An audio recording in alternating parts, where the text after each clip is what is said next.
news in recent times for criticizing various events in the country, drawing both praise and criticism. Speaking to MFR Power on the lockdown on JoyNews channel, the man of God said it's time to reform some norms about Ghana's political system.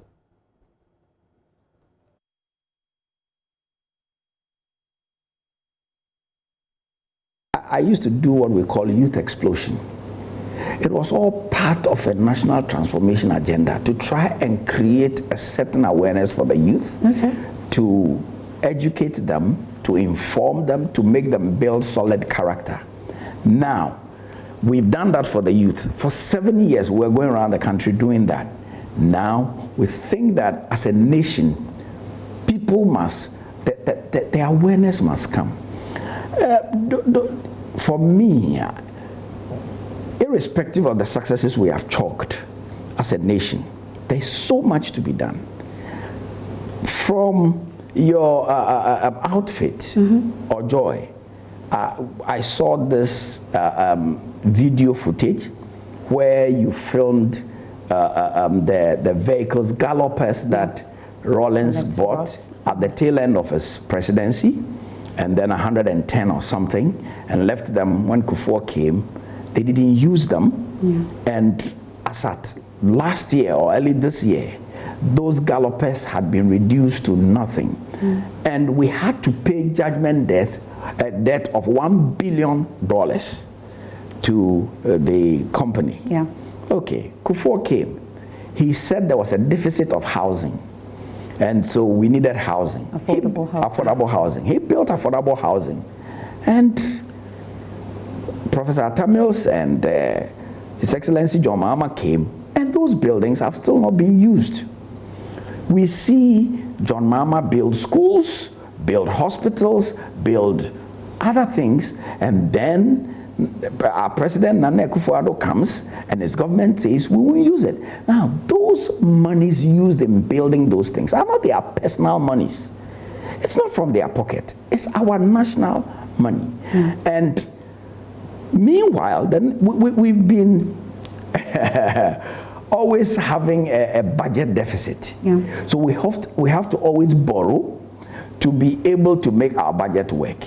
So we go cap in hand to donor countries, collecting money, and we collect the money and we bring it and we misuse it. For me, it's a misuse. Is there not a cause for me to talk about it? Well, Bishop Agyinasare also said he will continue speaking truth to power despite being targeted by critics. We hear people talk about closure of churches because maybe one or two pastors misbehaved. We saw during the last NDC government where some pastors spoke and how some of the NDC guys took them on, insulted them. We are seeing the same thing happen now. In this, I mean, when some pastors speak, they would curse them, they would blast them, they will say all kinds of things. I think that we must come to a place as a people where we know that as pastors, we are also allowed to speak on national issues. This is our country. We have nowhere else to go. So if there's something going wrong, we should be able to talk about it. And when I talk about it and you disagree with me, state your disagreement. Don't insult me, because I won't insult you. And so when people begin to insult pastors and go on social media and use all kinds of words, then pastors are being targeted. And so I would say that pastors are being targeted. Yes. Okay. Well, but do you personally feel targeted? I'm sure you've mentioned that you shouldn't insult Yes. When I started speaking, I mean, people from all walks of life. You know, and some even had to, after my second week, some came to me and said, Bishop, you see, you have to beef up your security. Bishop, you have to be afraid, don't sleep in your house. When you sleep here today, well, look for another place and go and sleep. I said, I'm not going to sleep anywhere. I'll sleep in my house. I'm not going to beef any security. Have you received any threats? People have said things to the extent of even saying that they should close this church down, and other churches, you know, especially charismatic churches, and those are threats, you know. Can a man close down a church that was built by God? That's what some think they can do. But you see, what happens is that when people start saying things, for us pastors, integrity and credibility matters a lot. For other professions, you can succeed.